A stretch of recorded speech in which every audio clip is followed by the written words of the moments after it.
கர்த்தருடைய நாமம் மகிமைப்படட்டும். தேவனால், அந்த வசனத்தை வாசிங்க, தேவனால் பிறப்பதெல்லாம் இந்த உலகத்தை ஜெயிக்குமா. அப்ப ஆண்டவர் சொல்றாரு, தேவனால பிறக்கிறது என்னன்னு அதே வசனத்துல சொல்றாரு, நம்முடைய விசுவாசமே ஜெயிக்கிற ஜெயம். அப்ப நம்ம விசுவாசம் எப்படி வரும்? எங்க இருந்து வரும்? ஆண்டவர்கிட்ட தான் வரும். நமக்கு ஆண்டவர் சொல்றாரு, என் வசனத்தை நீ தியானம் பண்ண தியானம் பண்ண தியானம் பண்ண உனக்கு இந்த காரியம் உண்டாகும். அல்லேலூயா. இந்த வசனம் சொல்லுது, விசுவாசமே உலகத்தை ஜெயிக்கிற ஜெயம். அப்ப இந்த உலகத்தினுடைய பாவத்தை, இந்த கடனை நீங்க ஜெயிக்கணும்னு நினைக்கிறீங்கன்னா, ஆண்டவர் சொல்றாரு, இந்த கடனை ஜெயிக்கிற விசுவாசம் உனக்கு தேவை. சரி, இந்த உலகத்தை நீங்க ஜெயிக்கணும்னு இயேசு இன்னைக்கு விரும்புறாருன்னு சொல்றாரு. நீங்க யாருக்கும் அடிமையா இருக்கக்கூடாதுன்னு இயேசு விரும்புறார். கடன் வாங்கினவன் கடன் கொடுத்தவனுக்கு அடிமை எழுதியிருக்கா? ஆனா இயேசு சொல்றாரு, நீ ஜெயிச்சவனா இருக்கணும். பாவத்தை, கடனை, வியாதிய ஆண்டவர் சொல்றாரு, இந்த வியாதியின் ஏசப்பா உங்களை படைக்கும் போது இந்த வியாதி இருந்துச்சா? இடையில தானே வந்துச்சு. ஆண்டவர் சொல்றாரு, இந்த உலகத்துல நீ ஜெயிக்க வேண்டியது நிறைய இருக்கு என் மகளே. நீ ஜெயிச்சுட்டு நான் உன்னை சிருஷ்டித்தது போல ஏட்டவா. பாவம் இடையில வந்து வந்து உன்னையும் அப்பாவும் சேர விடாம உன் பிள்ளை உன் கண்ணு முன்னாடி ஒரு பாவம் செய்யும் பொழுது எப்படி இருக்கும்? உன்னையும் அந்த உன்னுடைய பிள்ளையையும் அந்த பாவம் நடுவில் நின்று சேர்க்க விடாது. கர்த்தர் சொல்றாரு, அந்த பாவத்தை, அது ஒரு கட்டு, அது ஒன்ன ஜெயிக்கணும்னு அது எழும்பி வருது. கர்த்தர் சொல்றாரு, நான் பரலோகத்திலிருந்து கொடுக்கிற விசுவாசத்தை வச்சு அதை ஜெயிச்சு நீ வெளியே வா. நீங்க இன்னைக்கு ஜெயிக்கணுங்க. இன்னைக்கு கர்த்தர் அதனாலதான் ரகசியத்தை சொல்லி கொடுக்க ஆரம்பிச்ச உடனே பாருங்க, கட்டாயம் ஜெயிப்பாரு கர்த்தர். அல்லேலூயா. பாருங்க, இந்த உலகத்தை நாம ஜெயிக்கணும்னு இந்த யோவான் நம்ம கிட்ட வந்து இந்த வசனங்கள் மூலமா சொல்றாரு. நீ என்ன செய்யணுமா? இந்த உலகத்துல வாழ்றதுனால இந்த உலகத்துல உள்ளத நீ எல்லாத்தையும் ஜெயிச்சுதான் நீ இயேசுகிட்ட நிக்கணும். பாவத்தை விடுற அனுபவம் இல்ல, பாவத்தை ஜெயிச்ச அனுபவத்தை சொல்றாரு. அது ஜெயிச்சிருச்சுன்னா நீங்க அடிமையா மாட்டிக்குவீங்க. கர்த்தர் சொல்றாரு, ஒரு மனுஷன் 2 பேர் சண்டை போடுறான், யார் யுத்தம் பண்றாவோ யுத்தமத்துல ஜெயிக்கிறவன் அவனை போய் அமுக்கி அவன் நசுக்கி ஒண்ணுமில்லாம ஆக்கிப்படுவான். கர்த்தர் சொல்றாரு, உன் விசுவாசம் பெரிதா இருந்துச்சுன்னா நீ அவனை முடிச்சிருவ. கர்த்தர் சொல்றாரு, பாவம் ஒன்ன முடிக்க விடாத, நீ பாவத்தை முடிக்கிறதுக்கு கர்த்தர்கிட்ட போய் விசுவாசத்தை வாங்க. ஒரு காரியத்தை உங்ககிட்ட நான் சொல்றேன். ஒரு பெரிய யுத்த காலம் நிக்குது. யுத்த வீரர்கள் அநேகர் நின்றுகிட்டு இருக்காங்க. அந்த பக்கம் பெலிஸ்தியர் கூட்டம் நின்றுகிட்டு இருக்கு. இவங்க வந்து இந்த இக்கரையில நின்று இஸ்ரவேலர் பார்த்து கொண்டு இருக்காங்க. இது என்ன காரியம், இது என்னவா இருக்கும் அப்படின்னு பார்த்துக்கிட்டு இருக்காங்க. இதுக்கு இடையில ஒரு 17 வயசு சின்ன பையன் இந்த கூட்டத்துக்குள்ள ஓடியாடுறான். என்ன தெரியுமா? உள்ள வந்து ஒரு பாட்டு பாடிக்கிட்டே வரான். அப்படியே கொஞ்சம் கொஞ்சமா சத்தம் கேக்குது. கர்த்தரை துதியுங்கள், அவர் என்றும் நல்லவர், அவர் பேரன்பு என்றும் உள்ள. ஒரு சின்ன பையன் பாடிக்கிட்டே உள்ள வர்றான். எங்க? யுத்த காலத்துக்குள்ள போர் வீரர்கள் நிக்கிறாங்க, பயங்கர கூட்டமா இருக்கு, இவன் பாட்டு பாடிக்கிட்டே வரான். ஒரு 17 வயசு பையன் உள்ள ஓடி வந்து பாக்குறான். அவனுடைய சகோதரர்கள் எல்லாம் அப்படியே இதை வச்சு நின்றுகிட்டு இருந்தவங்க அப்படியே திரும்பி பார்க்கறாங்க. இவன் வந்தவன் எல்லாம், ஏன் இவங்க எல்லாம் சண்டை போட வந்தவங்க நின்றுகிட்டே இருக்காங்களேன்னு இவன் அவங்கள பார்க்க, இவங்க எல்லாரையும் பார்க்க, என்ன நின்றுகிட்டே இருக்காங்களே. இவன் அவங்கள பார்த்தோன்னே இவன் திரும்பி இவங்களை பார்க்கறான். இந்த இவங்க போர் வீரர்கள இதில் நிற்கிற பக்கத்தில், யார்கிட்ட ஆடை விட்டுட்டு வந்த கேட்குறான் மெதுவா. சத்தமாக கேட்டாதான் ராஜா இது பண்ணிடுவாரு. யாட்டோட நம்ம ஆட விட்டுட்டு வந்த ஸ்கூல்ல எல்லாம் பார்த்துருக்கீங்களா? நேரம் நிற்கும் போது ஏதாவது ஜோக் அடிச்சு சிரிக்கி விட்டு கிண்டு விட்டு அவனை அடி வாங்க விட்டுருவாங்க. அவன் மாதிரி பேசிட்டு யாரோட ஆட விட்டுட்டு வந்த அப்படின்னு ஏதோ கேட்குறான் அவன்கிட்ட. அண்ணே யார் வசமாய் நம்ம ஆட விட்டுட்டு வந்தேன்னு. சண்டை நடக்கிற இடத்துக்கு தம்பி வந்திருக்கானே, இவனை வெளியே அனுப்புவோம் அந்த ஐடியா இல்லை. இவங்க எண்ணம்லாம் எங்க இருக்கு? நம்மெல்லாம் இங்கே உட்காந்துருப்போம், வீட்டில் இருக்க இதை நினச்சிக்கிட்டே இருப்போம்ல, அது என்ன செய்யறது, அங்கே என்ன பண்ணுறது. அது மாதிரி இவன் என்ன செஞ்சான், இங்கே உட்காந்துவன் அவங்க யுத்தத்துக்கு வந்து நின்னவனுக்கு என்ன கவலை? ஆடோட கவலை. இவன் வந்து நிற்கிறான் கூட்டத்துக்கு நடுவில், வந்து இவனை பார்க்குறான், ஏத்தாவலை பார்க்குறான். அவங்களும் சும்மா நின்றுக்கிட்டே இருக்காங்க. 2 டீம் இப்படி இறங்கி நின்றுக்கிட்டு இருக்கு, யாரையும் அடிக்கல, நின்றுக்கிட்டே இருக்காங்க. இவன் பார்க்குறாரு, சரி இந்த 17 வயசு பையன் இது ஆரம்பிப்பாங்க போல, சண்டை போடுவாங்க போல பார்த்துட்டே இருக்கான். ஒன்றுமே நடக்கலை. கொஞ்ச நேரத்துக்குள்ள ஒரு ஆள் பயங்கரமா எழும்பி வரான். உங்க இஸ்ரவேல்ல யாருமே இல்லையா என்ன அடிக்கிறதுக்கு, என்னை காலி பண்றதுக்கு? இவங்க எல்லாரும் போர் வித்த தெரிஞ்சவங்களா இல்லையா? நிறைய பேரை கவனிச்சு பார்த்தீங்கன்னா, நிறைய பேரை சோர்ந்து போக பண்ணுவாங்க. நாங்க ஜெபிச்சே நடக்கல, நீங்க ஜெபிச்சு நடந்துருமா? நாங்க அதுல நாங்க பண்டிட்டாக்கம், நாங்க பிடிஹெச் முடிச்சவங்களாக்கும், எங்களாலே முடியல, இவரு போய் ஜெபிச்சு அதை வெட்டிடுவாராம், இவரு போய் அதை செஞ்சிருவாராம். யுத்தத்தில் நிக்கிறவங்களுக்கு எல்லா ட்ரைனிங் இருக்கும், ஆனா களத்துல இறங்கி அடிக்கிறவனுக்கு தான் கர்த்தர் கூட நிப்பாரு. வந்து நின்னாங்க, எல்லாமே தெரிஞ்சவன ஒருத்தன் இறங்கி சண்டை போடல. ஏன்னா அவங்க எல்லாரும் தன் கண் முன்னாடி இருந்ததை பார்த்தாங்க. ஹலோ, இருக்கீங்களா? நீங்க எப்போ உங்க கண்ணு முன்னாடி இருக்கிறத நீங்க பாக்குறீங்களோ, அப்ப நீங்க என்ன நினைப்பீங்கன்னா, நம்ம குட்டியானவன், நம்மளால முடியாது, நம்ம கண்ணு முன்னாடி இருக்கிறது ரொம்ப பெருசுன்னு நீங்க யோசிப்பீங்க. உங்க கடன், உங்க பாவம், உங்க வியாதி, நிச்சயமா நீங்க அதை எல்லாத்தையும் என்ன செய்வீங்க தெரியுமா? பெருசுன்னு பார்ப்பீங்க. இவன் யாரை பார்த்துட்டு களத்துக்குள்ள வர்றான் தெரியுமா? கர்த்தரை துதியுங்கள் அவர் என்றும். ஒருத்தரை துதிச்சுட்டு ஆண்டவரை பார்த்துட்டு வர்றான் களத்துக்குள்ள. வர்றவன் திரும்பி பார்த்து சொல்லுவான், இந்த விருத்த சேதனம் இல்லாத இந்த பெலிஸ்தியன் அவருக்கு முன்னாடி ஏமாத்துறான்.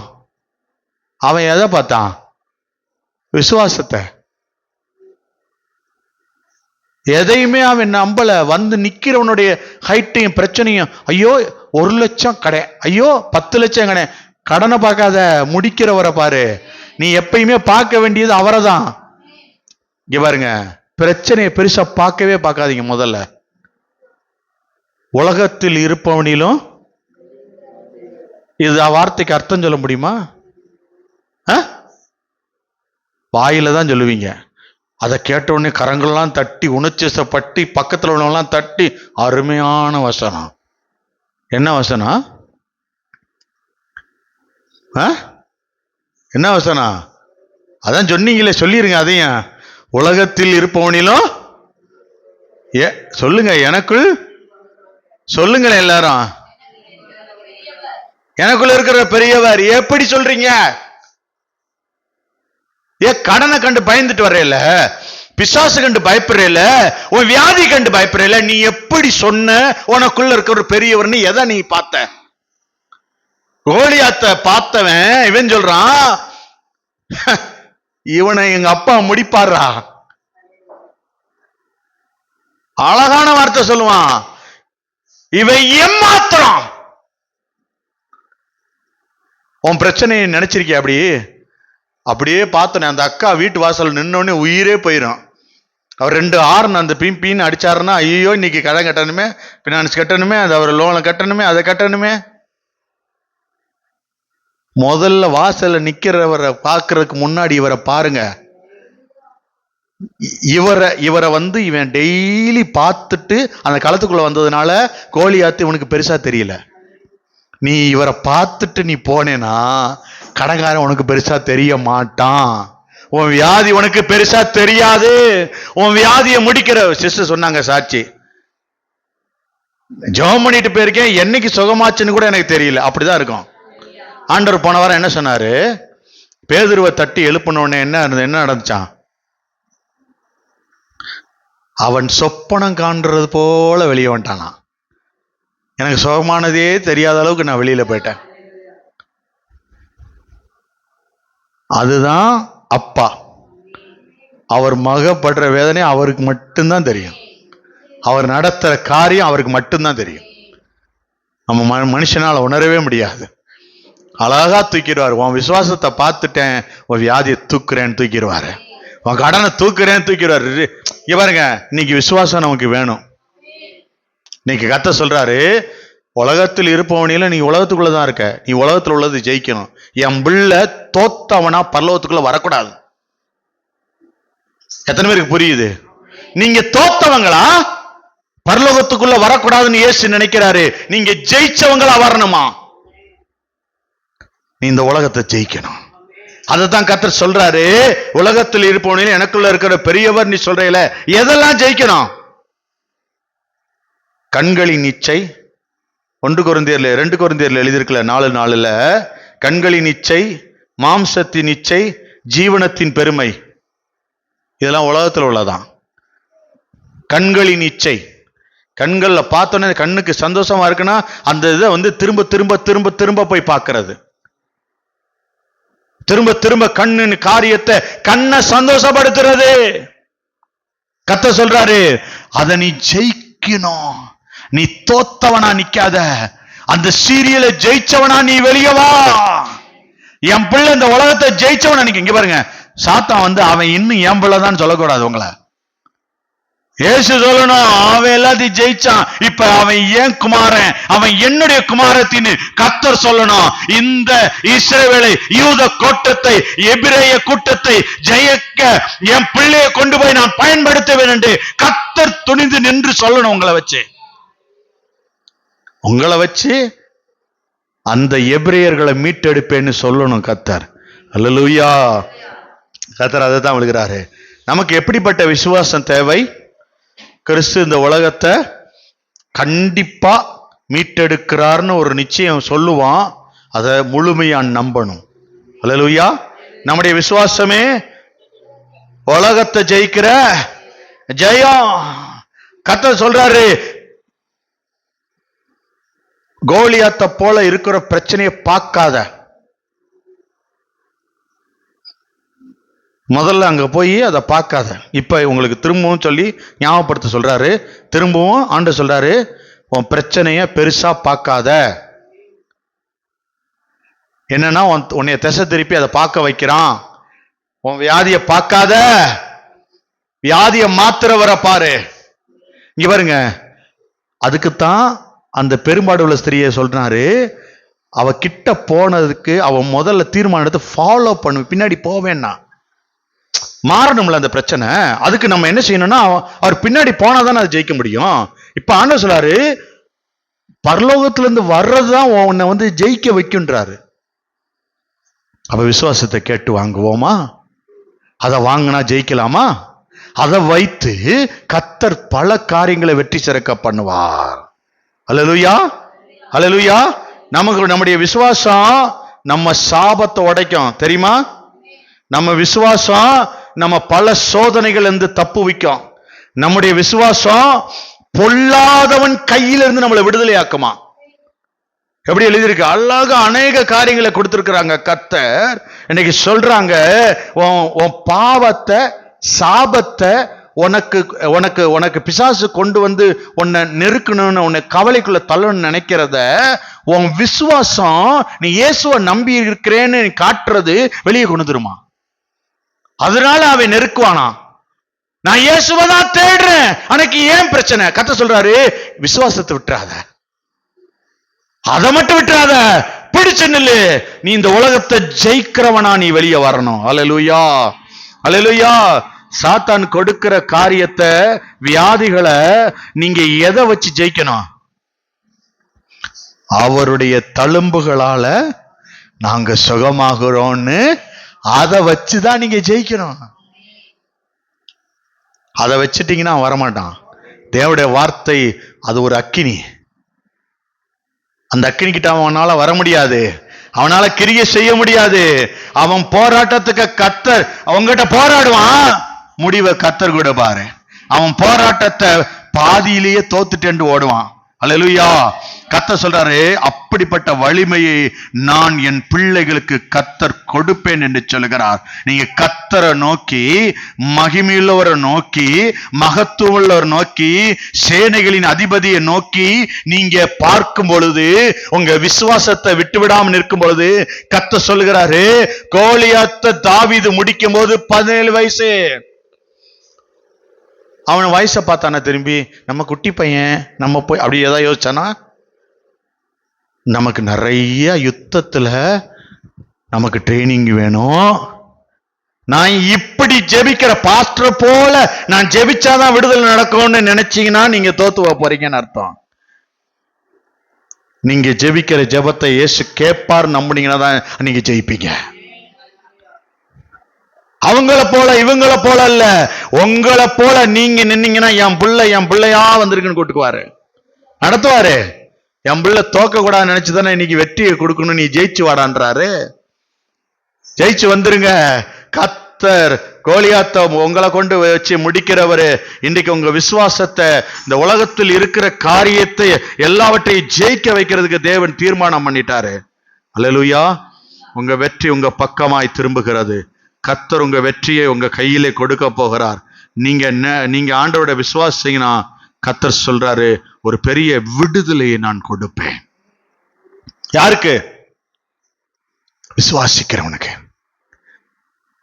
விசுவாசம் எங்க இருந்து வரும்னு சொல்லிட்டாரு, தேவனிடத்திலிருந்து வர்றதை வச்சுதான் இந்த உலகத்தை ஜெயிக்க முடியும் சொல்லி கொடுத்துட்டாரு. உங்களுக்கு நல்ல ஞாபகம் வச்சுங்க, இயேசு கொடுக்கறத வச்சுதான் நாம ஜெயிக்க முடியும்.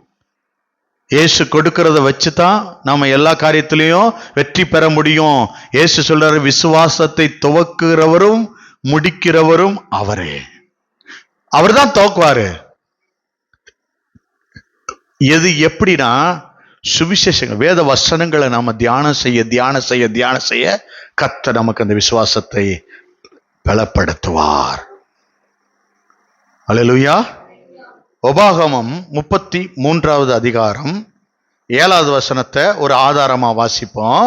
கர்த்தர் உங்களை ஆண்டு சொல்லாரு, அந்த மகளை 12 வருட அந்த பெரும்பாடுல இருந்து நான் விடுதலை கொடுத்தவன்.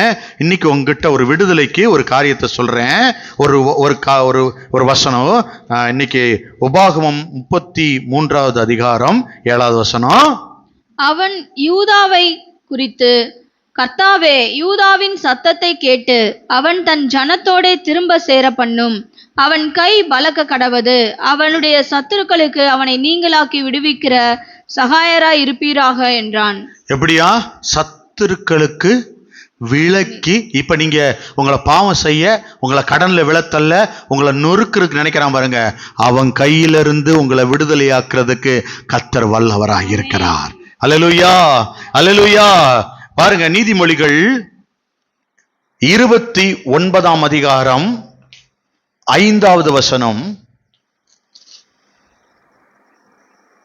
பிறனை முகஸ்துதி செய்கிறவன் அவன் கால்களுக்கு வலையை விரிக்கிறான். துஷ்டனுடைய துரோகத்திலே கண்ணி இருக்கிறது. 29:25 தானே? நீதிமொழிகள் 29ஆம் அதிகாரம் 25வது வசனம். மனுஷனுக்கு பயப்படும் பயம் கண்ணியை வருவிக்கும், கர்த்தரை நம்புகிறவனோ உயர்ந்த அடைக்கலத்திலே வைக்கப்படுவான். ஆண்டவர் சொல்றாரு, நீ போய் பிசாசு உன்னைய பயமுறுத்துறானோ, இல்ல மனுஷனை கொண்டு வந்து உன்னை பயப்பட வைக்கிறானோ, நீ அவனுக்கு பயப்படாத, உனக்கு கண்ணியை வருவிச்சிரும். கர்த்தரை நீ நம்பினேன்னா உன்னை விடுவித்து காத்துக்கொள்வாராம். மனுஷருக்கு பயப்படுகிறது கண்ணியை வருவிக்கும். கர்த்தருக்கு பயந்தேனா என்ன நடக்கும்? கர்த்தர் உன்னை விடுதலையாக்கும், உயர்ந்த அடைக்கலத்திலே வைக்கப்படுவார். மேல கொண்டு போயிருவாரு, உயர்ந்த அடைக்கலத்தை கொண்டு போய் வச்சிருவாரு. யார் கையிலையும் ஒப்பு கொடுக்க மாட்டாரு. அல்லேலூயா. கர்த்தர் அப்படியாக உன்னை நடத்த விரும்புகிறார். ஆதியாகமம் 3ஆம் அதிகாரம் 10வது வசனம். அதற்கு அவன், நான் தேவரீருடைய சத்தத்தை தோட்டத்திலே கேட்டு நான் நிர்வாணியாய் இருப்பதினால் பயந்து ஒளித்து கொண்டேன் என்றான். இங்க பாருங்க, இங்க பயம் என்ன செய்யுமா? தேவ சமூகத்தை விட்டு ஒளிய பண்ணுமா? ஆண்டவர் சொல்றாங்க, நீ மனுஷருக்கு பயப்படுகிற பயம் கண்ணிய வருவிக்கும். எப்படின்னா உன்னை மாட்டி விட்டுரும், மாட்டிக்கும். நீ கடன் வாங்கியிருக்க, அந்த மனுஷன் என்ன செஞ்சுட்ட, அந்த மனுஷன்ட்ட கண்ணியில போய் நீ மாட்டிட்ட. கர்த்தர் சொல்றாரு, நீ அவனுக்கு பயந்தனா நீ கண்ணியில மாட்டிக்குவ. கர்த்தர் சொல்றாரு, என் சமூகத்தை விட்டு நீ ஒளிய நினைப்ப.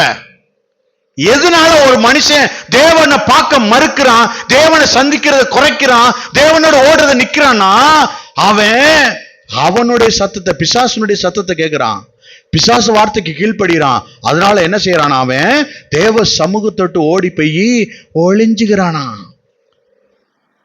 பயம் என்னாகும்? தேவ சமூகத்தை விட்டு நம்மளை வெளியே கொண்டு போயிரும். கர்த்தர் சொல்றாரு, விடுவிக்கிறதுக்கு தான் இன்னைக்கு உங்ககிட்ட பேசிக்கிட்டு இருக்கிறாரு. யோபு சொல்றாரு 3ஆம் அதிகாரம் 25வது வசனத்துல, நான் பயந்த காரியம் எனக்கு நேரிட்டது,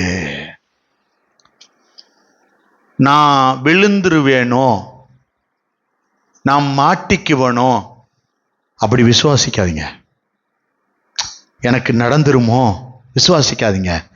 இல்ல இல்ல, ஆண்டவர் என் கூட இருக்கிறாரு, எனக்கு நல்லதா மாத்தி தருவாரு, நான் நன்மையை தான் பெற்றுக்கொள்வேன். இந்த சூழல் வேணா இப்படி இருக்கலாம், இதை சரிப்படுத்துவார் இயேசுன்னு நம்புங்க. சில வேளைகள் அதுவா திரும்பி மாறிக்கும். சில வேளைகள்ல கர்த்தர் மாத்துறதுக்கு உள்ள ஏங்கிருப்பாரு. சில வேளையில உங்களை டெஸ்ட் பண்ணி நடத்துவாரு. சில காரியங்கள் உங்களுக்கு தெரியாது, புரியாது.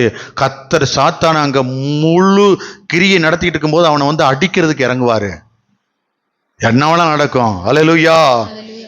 லூக்கா 13:16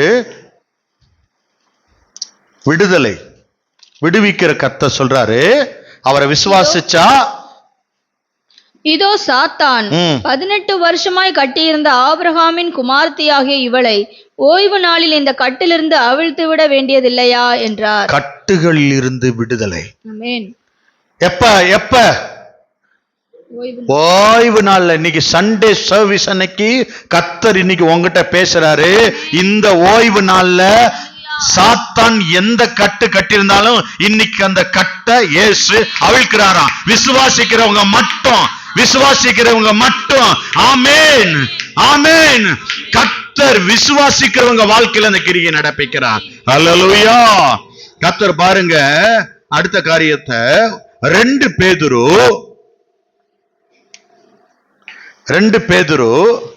2ஆம் அதிகாரம் 14வது வசனம். விபச்சார மயக்கத்தால் நிறைந்தவைகளும் பாவத்தை விட்டு ஓயாதவைகளுமாய் இருக்கிற கண்களை உடையவர்கள், உறுதியில்லாத ஆத்துமாக்களை தந்திரமாய் பிடித்து பொருளாசைகளில் பழகின இருதயத்தை உடைய சாபத்தின் பிள்ளைகள். இது ஒடுக்கப்படுகிற கட்டு.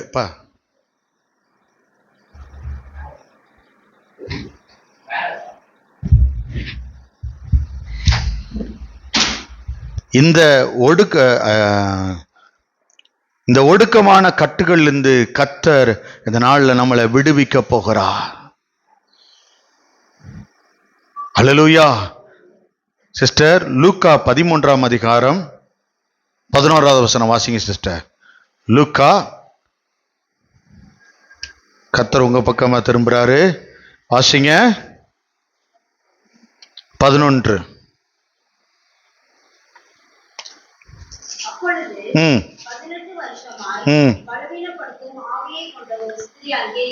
முதல்ல கட்டுகள் இருந்து விடுதலை சொன்னாரு, இப்ப பலவீனப்படுத்துகிற ஆவி, அதிலிருந்து கர்த்தர் இந்த நாள்ல விடுதலை கொடுக்கிறார். அல்லேலூயா. பலவீனப்படுத்துனா நம்மளை ரொம்ப, அதுல அந்த பலவீனத்தை நமக்கு கொடுத்து நம்மளை என்ன செஞ்சிரும் தெரியுமா, விழ தள்ளிப்படும். கர்த்தர் சொல்றாரு, உன்னை பலவீனப்படுத்துகிற ஆவியை இன்னைக்கு நான் முடிக்கிறேன், அந்த கட்டுகள் இருந்து உன்னை விடுதலை ஆக்கிறேன். சங்கீதம் 42:9, அக்கிரம கட்டுகள் இருந்து கர்த்தர் உங்களை விடுதலை ஆக்குகிறார். சங்கீதம் 91:3, கன்னிகளில் இருந்து விடுதலை ஆக்குகிறார். 1 தீமோத்தேயு 3:7 பிசாசின் கண்ணிகளிலிருந்து கர்த்தர் உங்களை விடுதலையாக்குகிறார். நீதிமொழிகள் 29:6 துஷ்டனுடைய கண்ணிகளில் இருந்து இன்றைக்கு விடுதலையாக்குகிறார். சங்கீதம் 92:3 வேடனுடைய கண்ணிக்கும் பாலாக்கும் கொள்ளை நோய்க்கும் உங்களை இன்றைக்கு தப்புவிக்கிறேன் என்று சொல்லுகிறார். 1 சாமுவேல் 26:24 உபத்திரவத்தில் இருந்து கர்த்தர் உங்களை விடுதலையாக்குகிறேன். குறிச்சுக்குங்க, இது அருமையானது. யூடியூப்ல போட்டு பாருங்க, கர்த்தர் உங்ககிட்ட சொல்லி கொண்டிருக்கிறாரு. இஸ்ரவேலே, உபத்திரவத்திலிருந்து நான் உன்னை விடுதலை ஆக்குவேன் என்று யாத்திராகமம் 4:31 சொல்லுகிறாரு. யோபுவை குறித்து யோபு 30:27 சொல்றாரு, உபத்திரவத்திலிருந்து நான் உன்னை தூக்கி எடுப்பேன் என்று. 1 சாமுவேல் 26:24 தாவீதை உபத்திரவ குகையிலிருந்து தூக்கி எடுத்தவர் இன்னைக்கு சொல்றாரு, உன்னை உபத்திரவ குகையில் இருந்து நான் தூக்கி எடுப்பேன் என்று கர்த்தர் உங்களை சொல்லுகிறார். அல்லேலூயா. 1 பேதுரு 2:9 அந்தகார வல்லமையில் இருந்து உன்னை விடுதலையாக்குவாராம். அல்லேலூயா. அந்தகார வல்லமையில் இருந்து கர்த்தர் உன்னை விடுதலையாக்குவேன் என்று சொல்லுகிறார். 1 பேதுரு 2:9 தேவன் தம்முடைய அந்த அந்தகாரத்தில் இருந்து ஆச்சரியமான ஒளியின் இடத்துக்கு நம்மளை வரவழைப்பார். அல்லேலூயா. மார்க் 7:22 அந்த அந்தகார கிரியைக்கு நீ உடன்படிக்கை பண்ணி, அதாவது பிசாசோட உடன்படிக்கை பண்ணி இருக்கிற இடத்துல இருந்து உன்னை விடுதலை ஆக்குவேன்றாரு. சில பேரு நமக்கு தெரியாம இருக்கும்போது சில இடத்துக்கு போய் மொட்டை போட்டிருப்பான். என்னதுக்கு? ஏதோ ஒரு காரியம் நீ எனக்கு செஞ்சேனா நான் இதை செய்வேன்னு. செஞ்சிருக்கமா இல்லையா சிஸ்டர்? சில கோயில்களுக்கெல்லாம் முட்டிக்கால் நடந்திருப்பான், சில காலுக்கு நடந்து போயிருப்பான், சில காரியங்களுக்கு மாலை போட்டிருப்பான். கர்த்தர் சொல்றாரு, அந்த உடன்படிக்கை இன்னும் உங்ககிட்ட இருக்கு, அதனால சில காரியம் அந்த பிசாசு இது என்னுடைய ஆளுன்னு விட மாட்டேங்குது, அந்த உடன்படிக்கையில் இருந்து இன்னைக்கு உடைத்து உங்களை வெளியே கொண்டு வருகிறேன் என்று கர்த்தர் சொல்லுகிறார். அல்லேலூயா. அதனாலதான் சொன்னாரு மார்க் 7:22 அந்தகார கிரியையோடு கூட உடன்பட்ட காரியத்திலிருந்து கர்த்தர் உன்னை விடுதலை ஆக்குகிறார். சங்கீதம் 41:3 வியாதியிலிருந்து விடுதலை ஆக்குகிறார். யாத்திராகமம் 23:25 வியாதியிலிருந்து நம்மை விலக்கி காத்துக் கொள்கிறார். சங்கீதம் 41:3 வியாதி படுக்கையவே கர்த்தர் மாத்துறாராம். ஏய், நீ படுப்பேன்னு சொன்ன பாரு, எனக்கு முடியலன்னா நாங்க தான் போய் படுப்பேன்னு மாத்துறாரு.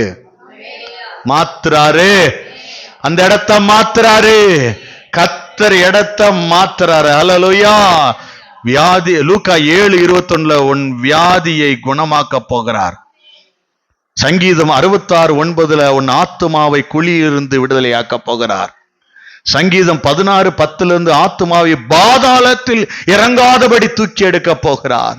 சங்கீதம் 22:20 ஆத்துமாவை பட்டயத்திற்கு தப்புவித்து உன்னை விடுதலையாக்க போகிறார். சங்கீதம் 35:17 உன் ஆத்துமாவை அழிவுக்கு தப்புவித்து வெளியே கொண்டு வர போகிறார். எவ்வளவுங்க, எவ்வளவு வசனம் வச்சிருக்காரு பாருங்க. உங்ககிட்ட தான் சொல்லி கொடுத்துக்கிட்டு இருக்காரு. இதை நீங்க உட்காந்து போட்டு பார்த்து அந்த வசனங்களை தியானிச்சீங்கன்னா எவ்வளவு நேசிச்சிருந்தா இன்னைக்கு இந்த வசனத்தை கூட எதுல எல்லாம் விடுதலையாக்க போறேன்னு சொன்னாரு, அந்த வசனத்தை ஃபுல்லா குறிச்சிட்டு வந்துட்டேன். நான் அடிக்கடி சொல்லுவேன்ல, 120 இருக்கு, 30 இருக்கு, 50 இருக்குன்னு பாருங்க. ஒவ்வொன்றுமே உங்களுக்கு பிரயோஜனமுள்ளதான் இருந்திருக்கு. கொஞ்சம் கொஞ்சமா எடுத்துட்டு வர்றோம். எடுத்து கொடுக்க யாத்திராகமம் 6:9 உங்களை எனக்கு ஜனங்களாக சேர்த்து கொண்டு உங்களுக்கு தேவனாயிருப்பேன், உங்கள் மேல் எகிப்தியர் சுமத்தின சுமைகளை நீக்கி உங்களை விடுவிக்கிற கர்த்தர் சொல்லுகிறார். எவன் உன் மேல சுமை ஏத்தினா கூட அந்த சுமையை விடுவிப்பாராம். எகிப்தியர்னா சாத்தானுடைய கூட்டம். யாரா சுமை ஏத்தி வச்சு இந்த பாரம் அவனால வந்து நினைச்சனா விடுதலையாக்கிறவ இறங்கிட்டான்னு நினைச்சுக்க களத்துக்குள்ள. தயவு செய்து பிரச்சனையை பாத்துறாத. பிரச்சனை இது இப்படி இருக்கு அப்படி இருக்குன்னு இதை தியானம் பண்ணி போகாத. முடிக்கிறவர் எவ்வளவு பெரியவர்னு தியானம் பண்ணி கிட்டப்போ அவர்கிட்ட போய் தொட்டுட்டனா இந்த பிரச்சனை முடிஞ்சிரும். எவ்வளோ பெரிய பெரும்பாடானாலும் அந்த பாடுகளை முடிக்க அவர் வல்லவர் என்று நம்பிக்கையோட போ. கர்த்தர் அத்தனையும் முடித்து உன்னை வெளியே கொண்டு வருவார். 2 சாமுவேல் 22 அதிகாரம் 49வது வசனத்தை வாசிக்க கேட்போம். கடைசியாக, அவரே என் சத்துருக்களுக்கு என்னை விலக்கி விடுவிக்கிறவர். எனக்கு விரோதமாய் எழும்புகிறவர்கள் மேல் என்னை உயர்த்தி கொடுமையான மனுஷனுக்கு என்னை தப்புவிக்கிறீர். கண்டிப்பா தப்புவிப்பார். சில வேலை ஸ்தலத்துல கொடுமையான மனுஷன் இருக்கான் பாருங்க, நீங்க தேடினாலும் காணாம போறான். அவனை முடிக்க போறாரு. கர்த்தர் சொல்றாரு, இவன் மட்டும் என்னை டார்ச்சர் பண்ணிக்கிட்டே இருக்கான், என் வேலையை பண்ண விட மாட்டானே, என்னுடைய காரியங்கள்லாம் சிலதெல்லாம் காணாம போறான், நீ பார்க்க தான் போற, உன் டார்ச்சருக்கு ஒரு முடிவு வருது. விசுவாசிக்கிறீங்களா? கர்த்தர் உங்கள் ஆமேனை அங்கீகரிக்கிறார். ஜெபம் பண்ணலாமா? கர்த்தர் உங்ககிட்ட சொன்னது நடக்கதான் போகுது. கர்த்தர் மிகுதியான ஆசீர்வாதத்தை உங்க வாழ்க்கையில கொடுத்து உங்களை உயர்த்தி நிலைநிறுத்தி நடத்த போகிறார். எங்கள் அன்பின் பரலோக பிதாவே, உம்முடைய பரிசுத்த பிள்ளையாகி இயேசு கிறிஸ்துக்குள்ளாக வந்து சோத்தரிக்கிறேன். இன்றைக்கு உலகத்தை ஜெயிக்கிற ஜெயம் தேவனிடத்திலிருந்து வருகிறது என்று வேதத்துல பார்த்தோம். ஆண்டவரே, நாங்க இந்த உலகத்தின் கிரிகையை ஜெயிக்க எங்களுக்கு ஒரு விசுவாசத்தை தாங்க. எங்களை மேற்கொள்ள நினைக்கிற பாவத்தை ஜெயிக்கிறதுக்கு எங்களுக்கு ஒரு கிருபை தாங்க. உங்களுடைய விசுவாசத்தை தாங்க. நாங்க இனிமே இந்த உலகத்தை எதுலெல்லாம் நாங்க ஜெயிக்கணுமோ அதை எங்களுக்கு காட்டி கொடுங்க. நாங்க அதுல இருந்து ஜெயித்து வந்து உங்களுக்கு முன்பாக சாட்சியா நிற்க எங்களுக்கு உதவி செய்யுங்க. வந்த ஒவ்வொரு பிள்ளைகளையும் ஆசீர்வதிங்க. பிள்ளைகளுடைய தேவைகளை சந்திங்க, குறைவுகளை நிறைவாக்குங்க. அவங்க வாழ்க்கையில நினைத்திருக்கிற அத்தனை காரியங்களும் மாறட்டும். நீங்க இப்ப சொன்ன அந்த தப்புவித்தல், எத்தனை தப்புவித்தல் கொடுத்தீங்களோ அத்தனை காரியத்திலும் இந்த பிள்ளைகளை விடுதலையாக்குங்க. உடைய கரம் கூட இருந்து வழி நடத்தட்டும். இயேசுவின் மூலம் ஜெபிக்கிறோம் எங்கள் ஜீவனுள்ள நல்ல பிதாவே, ஆமேன்.